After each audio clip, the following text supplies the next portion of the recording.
Thank you all for making it through. It's been, I think, a pretty intense set of sessions with lots of amazing ideas. I know for those of you that have been here for a week, this must be like, as they say, drinking from a fire hose. So many ideas, so much conversation going on. I think it's been an incredibly optimistic week, which has been, I think, very nice for the sustainability community. So I hope everyone had a good time. People had a good time in their sessions. They learned a lot. Or did you just go and get a crepe? Did people actually go to the sessions? Yeah, they were pretty packed. I went back to the rooms. So we are going to ask, I guess, just once that if there are companies in the room who have not joined Caring for Climate, I think that's hard to believe, but if there are some who have not, we'd like you to consider it strongly. It's a pretty powerful group, I think, that has accomplished an awful lot and comes together, as we heard from Lisa early this morning. So please consider that. The last session, we're going to have a number of different kind of topics, but the theme is going to be around carbon neutrality. What's the pathway? How do we get there? What are the kinds of things that companies are doing and can do? But first, we're going to start with just a kind of thematic set of feedback. Two people are going to give us some perspective on the themes of the day and a little bit of feedback from the breakout sessions. So, before I forget, I want to thank again the Forum Strategic Partners and of course the corporate sponsors for making this all happen. I think it's been a wonderful day. So thank you to them. So let me invite up, and I apologize if I get this wrong, but Shirley Menglong Shen, okay. Okay, from State Grid Corporation of China in the U.S., please.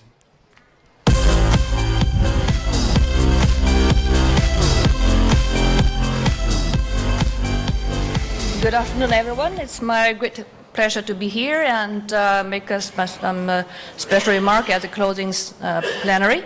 I think the pronunciation is very precise. I'm Menglong Cheng from State Grid Corporation of China, but you can call me Shirley because it's sometimes really difficult for Western people to pronounce my name in the correct way. State Grid Corporation is the largest power company in the world, and we're also the strategic partner of Care for Climate. I noticed that in the board, our Chinese name has been switched 90 degrees. I don't know what happened, but in any case, you only read English, which is correct. Okay. Well, many exciting and enriching discussion took place throughout the breakout session of today's Caring for Climate Forum, and it is also encouraging to learn that today's methodologies to support companies to keep emissions aligned with the plenary boundaries have recently been developed by partners of Caring for Climate. And nearly 100 companies have already committed to set science-based targets, meaning that they are aligning corporate greenhouse gas reduction goals with the best available climate science. And tomorrow we're going to hear more of companies committing to do this, and it's crucial to scale this approach up and make standard business practice. And as a matter of fact, our chairman, Mr. Liu Zhenyao of State Grid Corporation of China, is also going to deliver a special remark tomorrow. And he was going to talk about a very important solution proposed to the global climate, to combat climate change, which is called global energy interconnection. So we're going to listen to more about his remarks tomorrow. While carbon management remains a crucial pillar of corporate climate action, adaptation must also be a core component of effective strategy for reducing and managing the risks of climate change. And corporate adaptation activities should consider not only corporate benefits, but also address climate risk in the communities in which they operate. And this is what Caring for Climate calls responsible corporate adaptation. And in the session today, we heard how adapting responsibly brings many benefits to business, such as improving operations and competitiveness, boosting the renewable energy, protecting the value chain, leveraging the business opportunity, and building corporate brand. Another session discussed the constructive role that business can play in the design of a climate policy if they engage responsibly. And Caring for Climate and partners published a guide to support companies in their advocacy and responsible policy engagement with policymakers and throughout trade associations. The core element in this guide, legitimacy, opportunity, consistency, accountability, and transparency, help business to connect the dots between their sustainability commitments and their corporate policy positions. Another session featured UNFCCC Climate Neutral Now initiative, which seeks to encourage all parts of society to take action to become climate neutral by measuring, reducing, and offsetting their climate footprints. Leading examples of the wind industry presented at the session highlighted the business case of doing so. And climate action at the local level is crucial. And the session organized by the Global Compact Network France discussed how Global Compact local networks can help accelerate it.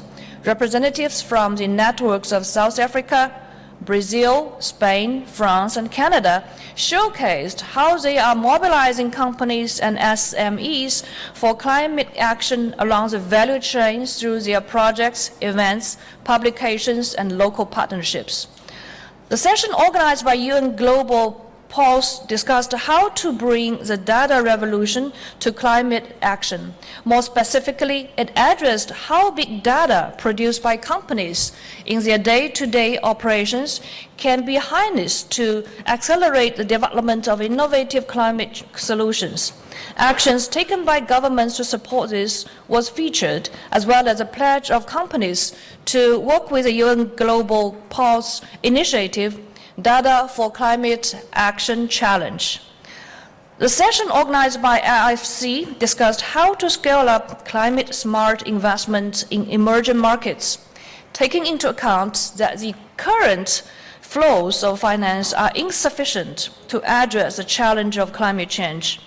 And the public sector plays a key role also through multilateral finance institutions in unlocking private climate-smart investments. For example, throughout the deployment of concessional funds.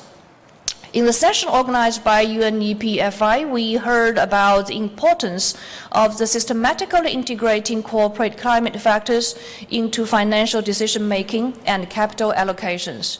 Well, before I hand over to the next speaker about investment issue, I think it also worthwhile to mention we see more and more women speakers and panelists presented here today, which is, I believe, very encouraging. Thank you very much. Thank you. Thank you.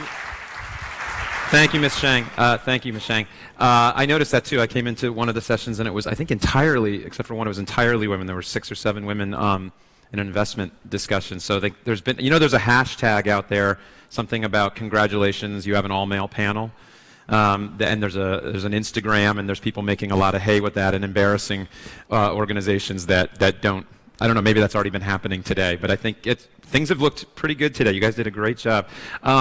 So I think we heard a lot of really interesting themes, some huge topics, but there was obviously a theme of the business value, the business case, and the business value from going faster, going at a science-based pace of change. And that, I agree with that, obviously, and it's wonderful this creates business value, but it's going to be critical that the investment community agree with that and think that it creates business value. So now we're going to hear from one of the senior executives of the investment community, Mr. Stuart Thompson-Gulliver, the Group Chief Executive of HSBC Holdings. Thank you, sir.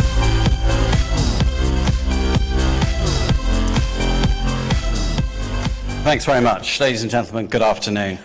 So I'm going to talk about finance and the role that finance has to play in meeting this challenge, both from the point of view of investors, and I was fortunate to listen to the last panel because I was behind the stage here, and from the point of view of intermediaries such as HSBC. So it's a great honor to be here for what we all hope will be an historic turning point in the fight against climate change.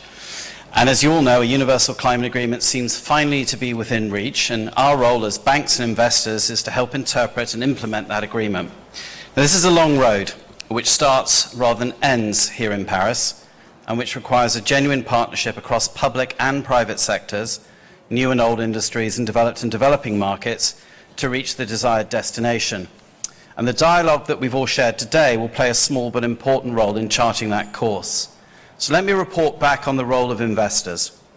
This afternoon has demonstrated a growing consensus on many of the necessary steps to increase low-carbon investment. And the breakout sessions highlighted in particular the critical importance of multilateral development banks like the IFC and the public sector more generally in boosting risk-sharing capacity to create investment opportunities in emerging markets in particular. The role of capital markets in distributing that risk and the role as banks such as HSBC in distributing that risk and underwriting it, and the power of investors to demand increased transparency, very much symbolized or underpinned by the Montreal Pledge, and robust reporting from portfolio companies as a key driver to encourage and incentivize better behavior from the world's biggest businesses. Now, these are all important contributions that emphasize the importance of providing the right signals and incentives to get investment to the right places, and the obligation that we all share to provide investors with the low-carbon options that they actually do need and want. And this does matter because investors continue to be at the vanguard of the march towards carbon neutrality. The assets under management by the signatories of the UN Principles for Responsible Investment total around $60 trillion US, which is roughly equivalent to the International Energy Agency's estimate of the investment required in energy supply and efficiency between now and 2035. So it's not a question of the amount of money, it's a question of redirecting it. In other words, the capital is available, but investors need help to allocate finance to low-carbon projects. In my view, this is as big a moment as probably the building of the railways was, or the dot-com boom. This is a watershed moment. This is a moment where the financing industry in its broadest definition, banks, investors, pension funds, asset managers, need to step up to a massive financing challenge and opportunity.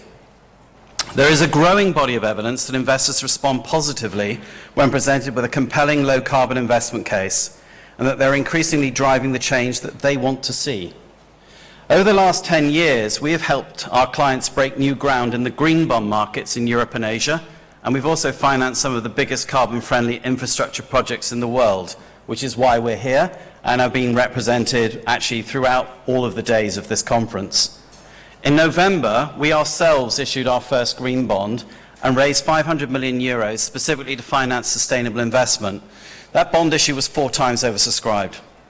And 10 days earlier, we committed to invest $1 billion of our balance sheet in high-quality liquid assets covering a range of low-carbon initiatives.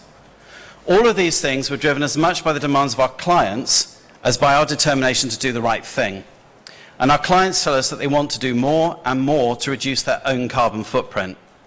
It is this commitment to change that's propelled the low-carbon debate forward, which increases the obligation to provide those willing to take positive steps to lower their emissions. In recent years, though, banks and investors have come under pressure to withdraw finance from carbon-intensive sectors altogether. I don't agree that this is the right thing to do. We should not leave fossil fuel-dependent sectors behind, not least because the capacity to reduce their carbon emissions exists and can be realized with the help of banks, investor pressure, and the right incentives. We have to work with clients and support them through a just and orderly transition, not simply to walk away and ignore the problem. Governments and businesses must therefore work together to reduce the flow of finance to high-carbon economy in a way that creates a smooth transition to a low-carbon future. Over the last 2 years, I've observed a very positive shift in the tone of the debate around low-carbon investment, a great deal of which was driven by the demands of the investment community. It is our responsibility as regulators, policymakers, or as financial institutions to act on these demands and provide investors and businesses with a line of sight to plan their own transition to carbon neutrality and the clarity to make informed investment decisions.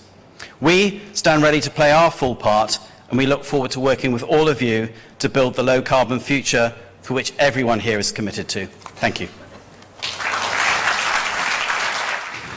Thank you. Thank you, Mr. Gulliver. I would like to ask the next 3 to come up. We're going to kind of sit and fill the stage a little, and I'll introduce you as you come up. We're going to have 3 perspectives now about companies that are taking the lead. They're going ahead and doing some things before there's a price on carbon, before all the financing is in place, before everything is lined up. Mind? No, it's okay. Doesn't matter. I'll go down here. It doesn't really matter.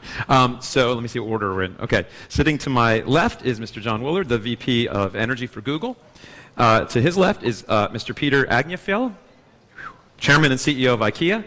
And then we have Mr. John Bryant, Chairman and CEO of Kellogg. Thank you all for coming. We're going to ask each of you to take a few minutes and explain, I guess, some exciting news or the beginnings of some exciting news. I think we're going to start with you, John, if you can head up to the dais. Thank you. Okay, so good afternoon, everybody. Over the last couple of days, what I've been interested to hear from people at these forums is the level of interest from business. I want to just give you a sense of 3 reasons why working on carbon neutrality, sustainability, addressing climate change is absolutely essential for the Kellogg Company. The first one is fairly straightforward. It's in our DNA. Mr. Kellogg was one of the great philanthropists of his generation, gave all of his wealth away, created the Kellogg Foundation. They're still one of the largest charities in the world and the single largest shareholder of the Kellogg Company. And that foundation continues to give away about $400 million a year to children's education, healthcare around the world. That is still very much in the DNA of the Kellogg Company. But importantly, the second reason why it's absolutely business essential for us is because consumers absolutely care about their food, about where it's grown, about ensuring that we are following the right practices to create a sustainable environment, a sustainable platform for feeding what is a growing population in the future. Consumers want to know where their food comes from and what happens to it. And then the third reason is a concern about the state of our supply chain, of our food supply chain. It is a fragile supply chain.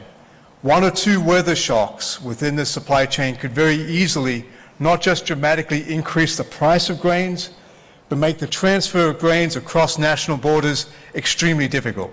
We've seen it happen already a few years ago when Egypt closed its borders due to food riots and they did not allow the exportation of rice anymore. A company like Kellogg's, we were making Rice Krispies in Europe with that rice from Egypt. So 3 obvious reasons for why we're absolutely committed to making progress in this space. Several years ago, we would have had all the commitments you expect of the Kellogg Company around greenhouse gas, water, waste, etc., within the 4 walls of our plants. And today we still have those very aggressive goals. We recently announced a new set of goals for 2020 in that space. What we also have is we've taken an end-to-end responsibility for our supply chain, from the farm all the way to the breakfast table. And in that context, we're also setting ourselves aggressive goals, which we'll announce tomorrow, related to the 2 degrees science. Within that, we've committed to working with 500,000 farmers around the world to adapt climate-smart agriculture. Obviously, that will first improve the livelihoods of those farmers, but also improve their yields and ensure that they're following practices that looks after the biodiversity of the soil and the health of the land. In that context, we have a number of programs around the world, whether it be working with corn growers in India to plant alternative crops between the rows of corn so they improve the productivity of the corn by as much as 20% and provide another cash crop and improve the biodiversity of the soil. Or whether it be quinoa growers in the upper Andes in Bolivia, where we send agronomists to work with the quinoa growers to improve the productivity, the soil health, and provide solar power to those farmers so they can have access to electricity, so both they can check on the prices of their crops and their family their children can study at night and improve their education. We also recognize as a company that when a climate shock occurs, and there will be droughts and floods in the future, that it will impact most those who have the least resources to overcome that impact. And so we have a program as a company called Breakfast for Better Days, where we're focused on giving 1 billion servings away by 2016. We've actually already exceeded that goal within half the time we set ourselves, and we'll continue to make progress in that area. So it's exciting to be here. I believe that there is a major shift going on in the food industry as consumers expect and demand food companies and the industry to take responsibility for the end-to-end supply chain. And you're seeing that today in the case of our company, and I expect you'll see more progress over the next several years. Thank you very much. Thank you, Mr. Bryant. Thank you for those words. We're eager to hear the rest of the goals tomorrow, but it's exciting to hear about the supply chain work. That is really where the impacts lie. So thank you. Now, Peter, if you want to take the stage and tell us about what IKEA is doing. So, ladies and gentlemen, it's really a great honor, and I'm super delighted to be here today at this important event and at COOP 21. At IKEA, we're working towards our vision, which is about to create a better everyday life for the many people. And this means enabling people to create a better everyday life at home with great, affordable home furnishings, but it also goes beyond that. We're committed to having a positive impact on people and on the planet. In June this year, we announced a total of 1 billion euros for renewable energies and to support communities most impacted by climate change. This builds on top of the 1.5 billion euros we have already invested in wind and solar since 2009. Climate change affects everyone, but taking action is an opportunity to build a better future. That's why IKEA is going all in to be part of the solution, meaning taking action to transform our business, taking actions for customers, and standing together to raise our voice for a positive change. Let's talk about business. The scale of the challenge means that we must embrace transformational change. We are going all in to ensure that our business is fit for the future, and we know that we can have a positive impact. This includes going 100% for renewable energy, and by 2020 produce as much renewable energy as we consume in our own operations. So far, we have invested in 700,000 solar panels on our buildings and in 314 off-site wind turbines. For IKEA, action on climate change is a driver of innovation. It's an opportunity to make our business better and to meet the needs and the expectations of our customers. Talking about customers, we know that our customers and people in general care about climate change. We have 1.9 billion visits to our webpage and close to 800 million visits to our stores. We have daily conversations with them. We know that they care about climate change, but they don't accept compromise, and nor should they. Therefore, we believe that sustainability should not be a luxury good. Instead, we want to make it affordable to the many people. And I'll give you an example why. In 2012, we decided to change our entire lighting range into LED. And the benefits of LED are clear from an energy perspective, but back then, the price of the technology was too high, and there was a lot of concerns about the light quality. Together with our suppliers, we worked really hard to improve the technology to achieve an outstanding light quality and at the same time to reduce the price of our most popular LED bulb by up to 80%. In September this year, we completed the conversion of our entire lighting range to LED, and guess what? The response from the customers has been purely fantastic. And over the next 5 years, until the end of 2020, we announced today that we will have sold over 500 million LED bulbs. And if all of them replaces a traditional bulb, it would save enough energy each year to meet the annual electricity needs of every household in Paris and of every household in London. Over the lifetime of these bulbs, it would also save 80 million tons of CO2 emissions. And that's just one example of a small change that creates a huge difference. Finally, going all in also means standing together to raise our voice for a positive change. And the opportunity to tackle climate change is closing fast, and the world needs leaderships. The world needs the leaderships from our policymakers to set ambitious targets to limit the temperature increase to below 2 degrees centigrade. Strong policies will provide a stable, long-term framework needed for businesses like ours to transform their operations, to invest in their products and in their services for the future. Saying that, we also believe that all parts of society have a role to play in finding the solutions.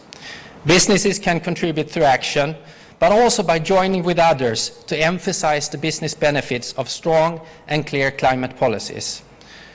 The We Mean Business Coalition or the RE100 campaign are helping the positive business voices to be heard and to demonstrate that tackling climate change is an opportunity to build a better, more prosperous world. When it was launched, when RE100 was launched a little bit more than a year ago, it was Swiss Re and IKEA standing behind it. Today we learned that there are 53 global multinationals standing behind it, signing up for going 100% renewable. So momentum is building, and with more and more companies taking action, going 100% renewable, and raising their voices for a positive change. Let's go all in to tackle climate change. Thank you very much.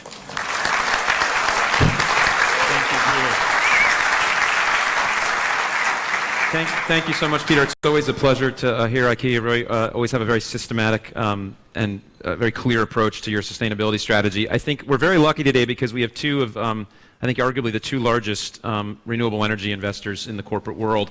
I think until very recently I would have given IKEA the title of pound for pound renewable leader, but I think now Google might give you a run for your money, and we're going to hear some from John Willard. Thank you. Thanks. Well, first, it's not a contest, and I hope that we have others that start to beat both us and IKEA. But we've both spent quite some time investing and participating. You know, Google takes action on climate change because it's core to Google's culture. Our employees and all of our customers just expect us to do the right thing and to take initiative and to show leadership. So we've been doing this for over a decade. We've been very focused on what we can do to demonstrate leadership and to actually help move the world towards a fully decarbonized grid, which is a very, very large project. You've heard numbers, I'm sure, over the last few days. Somewhere between $40 and $60 trillion is going to have to be deployed across the world. So to the HSBC gentlemen, there's a lot of business to be done and a lot of projects to be built.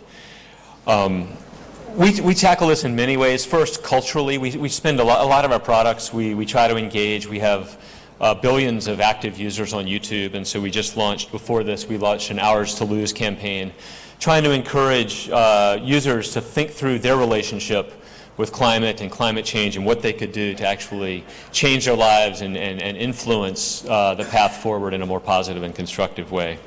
Years ago, we started a project called Global Forest Watch. You might have seen there's an exhibit up there in the hall.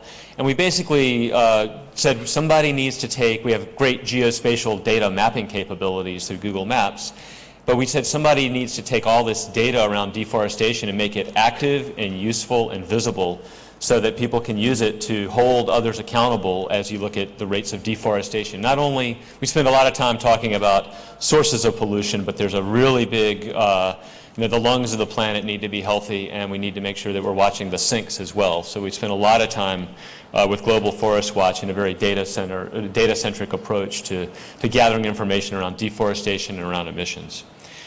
We've also launched a project called Project Sunroof, where we help try to make it easier for people initially in the U.S., and we're hopefully going to roll this out more broadly, to connect with a solar provider so that they can look at rooftop solar.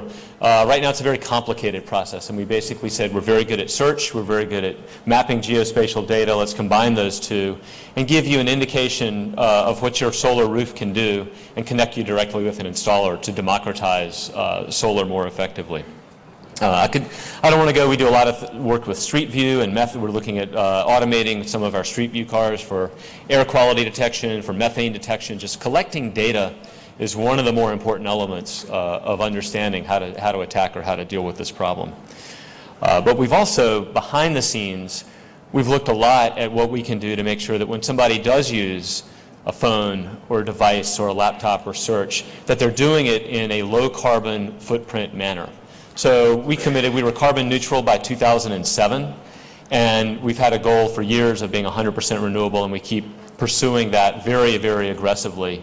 And we now joined RE100, so it's great to have another group out there, and we were glad to join up. But we've been focused on this problem. It's a big one for some time. Just in the last week, we announced another gigawatt of renewable power purchase agreements, and a gigawatt is the size of a coal or a nuclear plant. We announced, and it's fairly worldwide, the effort that we did. We did 80 megawatts in Chile of solar in the high Atacama Desert, so that our Chile plant is 100% supplied by renewable power. We have a data center in Finland, and we were able to buy 60 megawatts or 80 megawatts of wind in Sweden and move that across the grid into Finland so that we can make sure that we look at how to decarbonize the European operations. 200 megawatts of wind in Oklahoma. There's a long list, but it adds up to recently, the recent announcements were a gigawatt. That doubles our commitment from 1 to 2 gigawatts, and yet we still have to keep doing more, and we encourage others to keep doing more. The final lever that we've been trying to pull and trying to really show some, trying to catalyze action on has been to invest some of our capital from our treasury into renewable projects. So when we buy a project for a data center, we then take all the renewable credits, retire them forever to make sure that that is legitimately fully decarbonized power for the life of that project. But then we also invest in other projects, and we've deployed $2.5 billion into 3.7 gigawatts of power projects across the world. We started with wind and solar projects that were primarily North America, but then we started to move out and said this is a global problem. We want to make sure that we're looking across the world. So just recently we announced an investment in the largest solar project in sub-Saharan Africa, 96 megawatts down in South Africa, and we just announced investment in the largest wind project in sub-Saharan Africa, which is 300 megawatts. That'll be 10 to 15, around 15% of the entire grid for Kenya would be supplied by this one project. This is not something we have tackled yet, but I want to take the advantage of being here to point out the fact that 1.3 billion people still don't have access to electricity. So we're starting to look at what we can do through investment and deployment of capital in that category. We think it's a very important one. And what I'll leave you with is, whereas Google's done a lot already, there's a lot more to be done. So if anything, we hope that other companies join in. It's great to see what Kellogg and IKEA have done, and we just think that we need a lot more than just a select group of companies. We need that to become much more of a forceful movement and much more formidable. So hopefully we'd like to fall out of the top 10 of investment and procurement, and would hope that others really start to rally behind this. So thank you very much. Thank you, gentlemen. Thank you for coming. I have to kick you off the stage. Thank you so much to all of you. A round of applause for the 3 announcements and goals. Thank you. I just want to point out that was not a panel. It was 3 people sitting waiting to talk. So please do not hashtag that was all male. That was not an official panel. That was just happened to be 4 guys sitting around talking about renewables. So we have another change to our agenda. Unfortunately, the Minister of Energy, Mining, Water, and Environment from Morocco will not be able to make it. So we're going to probably give you back a little bit of time today, unless Mr. Steiner wants to take as much time as he likes. But let me introduce to you now, to close and give us some comments, Mr. Achim Steiner, the Executive Director of UNEP. Thank you. Thank you.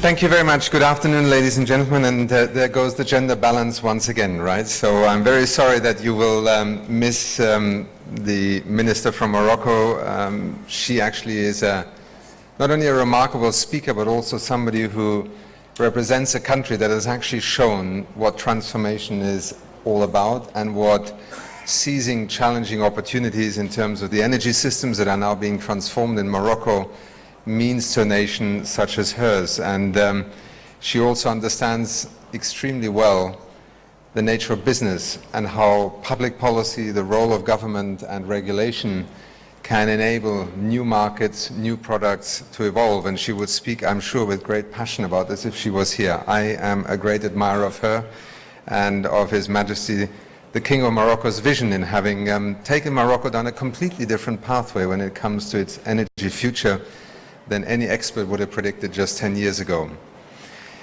You've had a long day, so my role is as part of our consortium and partnership in caring for climate to just offer a couple of reflections perhaps, because we meet again tomorrow also with the Secretary General, and I'm sure many of you will then convey also to him and a broader audience what the immense change in the role of business has been in the context, not just of the climate conferences, but on the whole subject of climate. Perhaps very briefly, what is happening in the actual conference of the parties as we sit here is part of making history. Now, to some of us, that making of history has taken rather longer than we had hoped for or perhaps thought we could afford, but that is in the nature of history. You don't make it, it sometimes makes you. What we are, however, witnessing here in Paris is, in a sense, the culmination of a 2.5-decade journey, a journey that began through the way that science opened our eyes to what is actually happening to our planet. If you're honest, most of us who somewhere in the 1980s would have left school or had left school for 10 years would remember CO2 as a subject in school, but hardly realize that it would change the future not only of the planet, but in fact of our entire global economy. And do this in a time span that would have been unimaginable somewhere in the 1960s or 1970s, because what we are witnessing is history in the making, based on our understanding as intelligent human beings that the collective footprint of our modern life on this planet has literally changed the fundamental life support systems in the atmosphere and the biosphere. And I won't go into the details, but I want to make the connection between the journey of societies discovering fundamental realities, governments struggling to take their responsibility and their role in being able to put in place the kinds of measures and responses that go beyond the next election, that go beyond the quarterly reports of companies that are accountable to their shareholders, that quite frankly also go beyond a horizon of understanding and appreciation for us as societies, because never in the history of humanity on this planet have we had to rethink the way we operate, the way we consume, produce, transact and trade in a shorter period of time with such fundamental shifts as we are literally looking at now. That journey for a long time was a conversation between science and governments, then increasingly the public. And I would like to say to you that I think while science remains a central reference point, the science on climate change, interesting enough, is no longer the subject of debate in the global climate effort. There will always be those who will continue to question science, and rightly so, but hopefully not for ideological reasons, but rather in order to drive that imperfect knowledge we have about how our planet functions, and to recognize that, yes, we do not understand everything that is happening in the atmosphere and the biosphere, just like we do not understand necessarily everything that happens in a cell phone, and yet we're intelligent enough to use it. It is also a matter of something far more profound, which is this perhaps notion of responsibility that Pope Francis, when he visited the UNEP headquarters just a few days ago in Kenya and spoke, in a sense, from the heart of Africa to Paris and the world on climate change, related science to ethics and morality, responsibility and obligation. And I think this is where we now find ourselves. We have enough knowledge, we have the opportunity to act. We now begin to hit that zone that is sometimes difficult to determine. How much do we give up as a generation today for the benefit of future generations? How much does equity and fairness define the economics and the technology and the pathways in which that whole that is negotiating on behalf of 7 billion people with very different realities, responsibilities, opportunities to act? What is a fair framework in which to move forward? And the debates in there are not about the science, they're not even about the technologies any longer, and they're perhaps even less about the economic viability. They are now about what makes that transformation of our economies in light of the challenge of decarbonizing our lives a fair pathway of transition. Over the years, I think people have often underestimated, partly because of the frustrations of this very complex and slow process in the minds of some, underestimated the role that the United Nations has played through its convention, through the IPCC, in, I would almost use the word, forcing every nation to come back to the table year after year to better understand the science, the consequences, the necessity to act, and increasingly also the opportunity to act. I think it is a journey that once history books will be written somewhere around 2050, this short period of 25 years will seem extraordinarily fast in terms of what it is that we are actually achieving. Here comes perhaps my link also to many of you who represent business and entrepreneurs. That relationship, that honesty in conversation between an intergovernmental universe that the United Nations represents, not singularly, but in many ways the apex of our multilateral way of talking to each other, has not always been easy.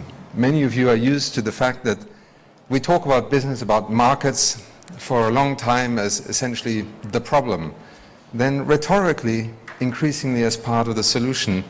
But it still took quite a number of years to get to the point where business representatives were not wheeled in for 5 minutes and then wheeled out again, so governments could continue the process of negotiation. That is why I also think this business forum, Caring for Climate, our partnership, has nurtured a new form and quality of conversation between that universe of intergovernmental negotiations and you as representatives of a world of entrepreneurship, of intellectual property, of financial capacity and capital that is capable of investing. And I just came at the tail end of the presentations that were being made here. I salute you for being leaders in a community that in itself has been slow to respond, because sometimes the status quo is very profitable, more comfortable, less risky. But things have changed. I think Paris is already a moment in this journey, or a milestone in this journey, where we have moved beyond the point of no return. We are going to come out of Paris with, however difficult an agreement it may turn out to be, with a very clear signal that the future is low carbon, that any investment, any national development planner, any developer of a technology, or indeed any investor with a time horizon beyond 5 years, will not look at our economy, at our market, at a technology, or at an investment in the same way that they would have done even 5 years ago. We are now, either by design, by default, sometimes voluntarily, sometimes involuntarily, converging on an economy that will define itself by the pathway of decarbonization. Now, to some that is still very unsettling, and let's also be clear, if we are not careful, there are big losers, whether it is those who will become unemployed because whole sectors may shut down, whether it is businesses that have not been able to anticipate this and will simply go bankrupt because they were not prepared, whether it is economies that, because they do not embrace this challenge and are not preparing their people, their businesses, their markets for it, will be caught in a situation where in a globally competitive world market, they will not be able to compete because technology, products, the notions of efficiency, of cost, will simply move so quickly that it may leave many behind. This is part of our effort also in this complex negotiation to minimize the number of losers, to maximize the number of winners, and above all to create opportunities for transition that are by design rather than by default. I hope that in many of the commitments that you have announced here today, and that we are seeing not just in Paris but all around us in the last year or two, you also sense how central the role of business will be in this transition. Because let's be clear, in our global economy, the public sector accounts for less than 20% of global GDP in terms of finance transactions, actors in our economy. 80% of what happens in our global economy is transacted beyond, outside government.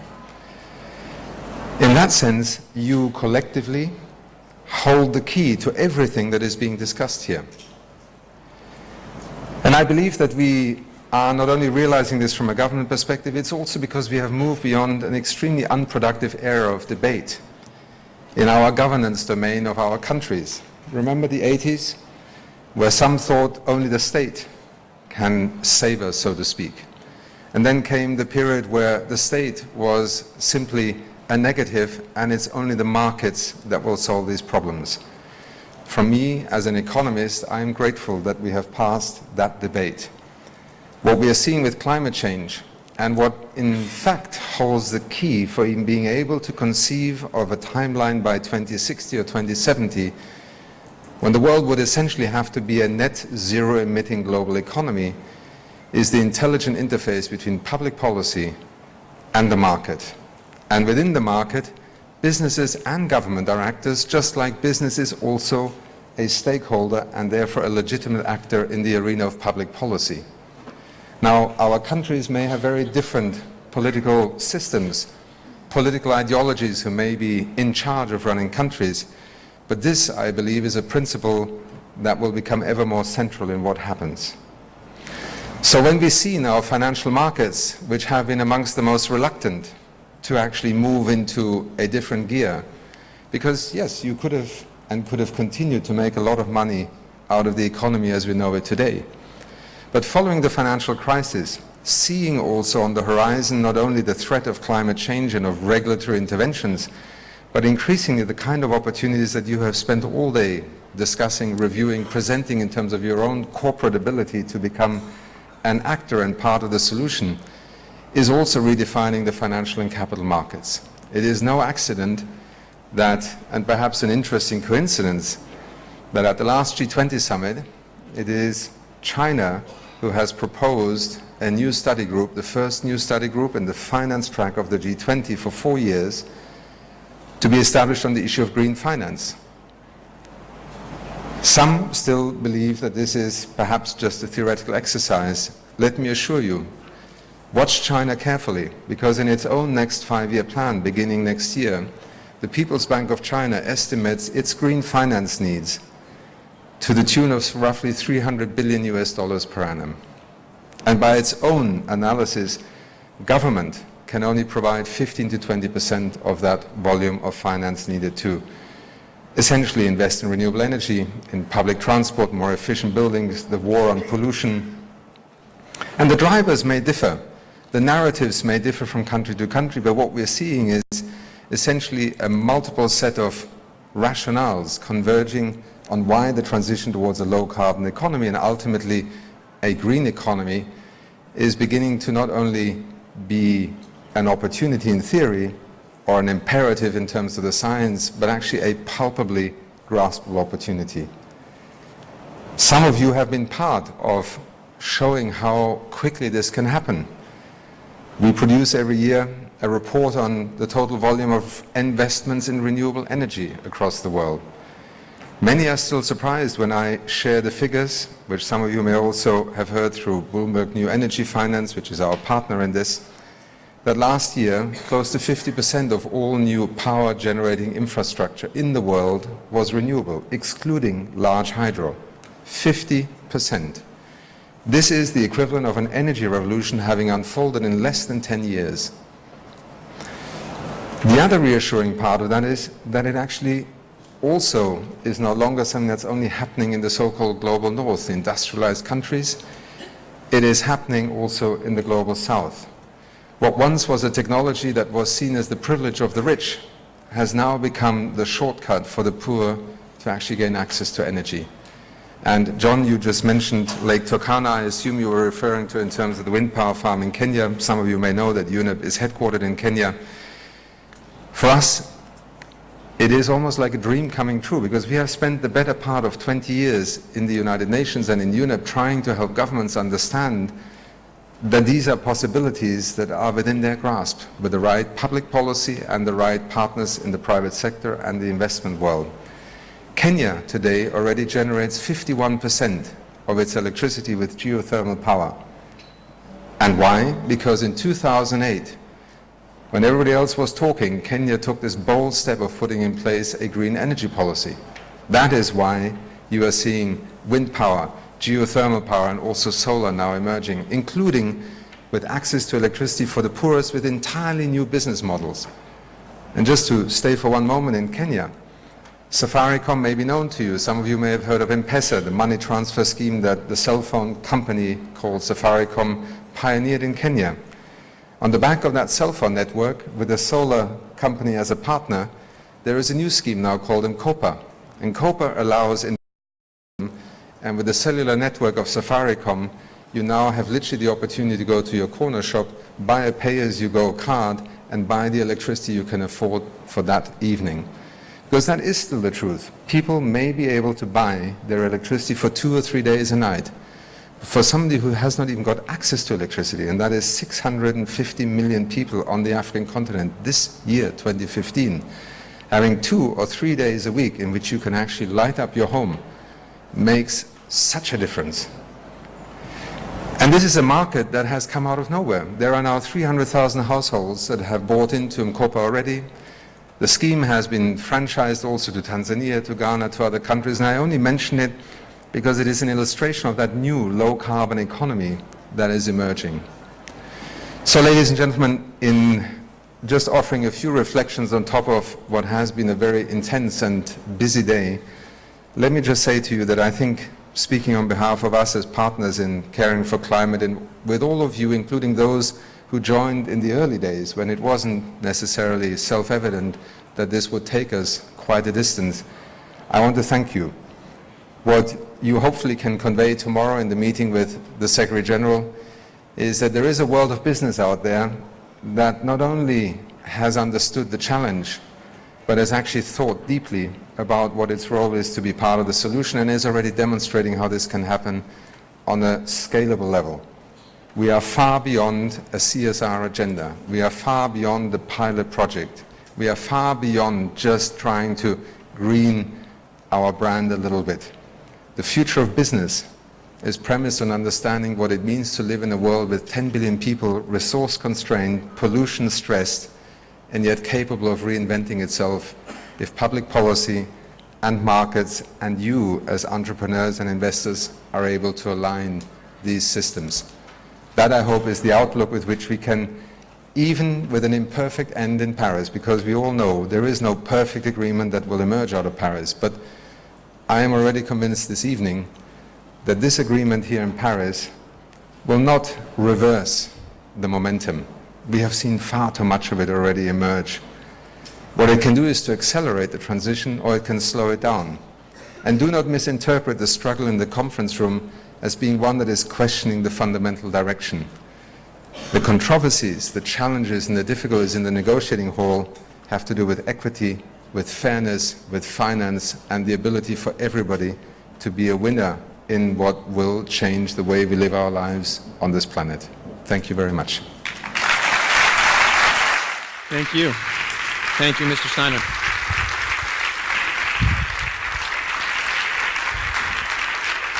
Thank you. Thank you, Mr. Steiner. That was inspiring. We have reached the end of day one, and I guess the only day in this venue. Day two will be next door. We've heard an amazing amount of connections today, and calls for millennials to be more involved, calls for women to be more involved, and calls now even to remember the 80s, which, depending on how you dressed or your hair, you might not want to remember. But we are connecting things in a new way. I think just the fact that we're sitting here right next to the negotiations and the business community is here in force shows how things have changed. And it makes sense that we're having all these connections and calls, because this is the largest challenge I think humanity's ever faced, and we need everybody. Everybody needs to be on board, and business at 80% of the global economy needs to be on board, obviously. So I thank you all. First of all, let's just have a round of applause for the team at UNGC for putting this together. Thank you.